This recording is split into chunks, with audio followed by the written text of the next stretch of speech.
Agartala rail স্টেশনে এবার পিস্তল সহ ধরা পড়ল এক জনজাতি যুবতী। জিআরপি থানার পুলিশ সন্দেহভাজন ওই যুবতীকে আটক করা হয় যুবতীর সঙ্গে থাকা আরও এক যুবককে। সূত্রের দাবি, তাদের তল্লাশি চালিয়ে যুবতীর ব্যাগ থেকে উদ্ধার হয় একটি আমেরিকায় তৈরি অত্যাধুনিক 9mm পিস্তল, 2টি খালি ম্যাগাজিন এবং 2টি মোবাইল ফোন, নগদ টাকা। ধৃত দুজনের নাম প্রিয়া দেববর্মা এবং করণ দেববর্মা। তাদের দুজনের বাড়ি খোয়াই, ত্রিপুরায়।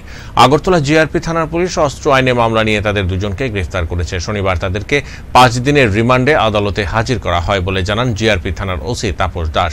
পুলিশ সূত্রের দাবি, তারা দুজন অস্ত্র কারবারের সাথে জড়িত। কি বলবেন? হ্যাঁ, গতকালকে রাত আনুমানিক 9টার আশেপাশে আমাদের কাছে একটা খবর আসে যে দুজন লোক, একজন মেয়ে এবং একজন পুরুষ, আমাদের যে আগরতলা যে জনশতাব্দী এক্সপ্রেস আছে ওইটা দিয়ে আসছে এবং তাদের সঙ্গে আর্মস থাকতে পারে, এরকম একটা খবর।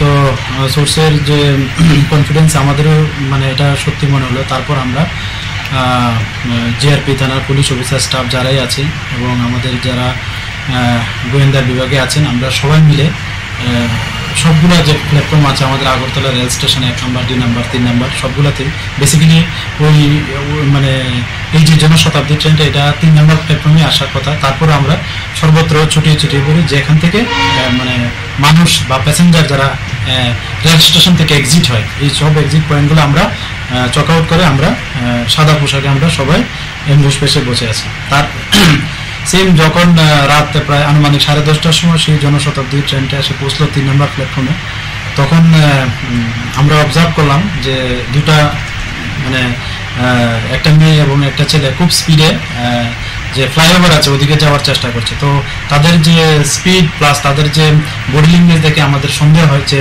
হয়তোবা তারাই হতে পারে। তারপর আমরা তাদেরকে ডিটেইন করি অন দ্য স্পটে। অন দ্য স্পটে যখন ডিটেইন করি তাদের জিজ্ঞেস করলাম বাড়ি কোথায় বা কোথা থেকে আসছে বা কি তাদের কি আইডেন্টিটি, তখন তারা সম্পূর্ণ মানে প্রশ্নের উত্তর দিতে পারছিল না এবং এলোমেলোভাবে বলছে। তারপর আমরা সন্দেহ হয়, তারপর আমাদের যে সঙ্গে লেডিস